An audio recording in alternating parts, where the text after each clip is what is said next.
अब यो चाहिँ हाम्रो काँक्रा के गर्नु पर्यो भने हामीले सबैभन्दा पहिला यसको चाहिँ पात गर्ने कि एउटा दुईटा तीनटा चारवटा पाँचवटा यो पातको बिचको जति पनि हाँगा फलहरू फुलहरू लागेको छ नि त्यसलाई चाहिँ फाल्दैन कि सब फाल्दैन यसको कामै छैन यो फाल्यो भने चाहिँ यो बोट छिटो बढ्ने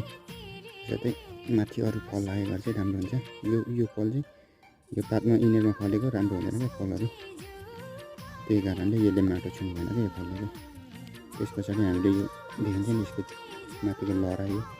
यो पनि सबै फाल्दैन यसको कामै छैन खोजी अनि यसलाई टक्क यसलाई त माथि रुखमा चढाउनु पऱ्यो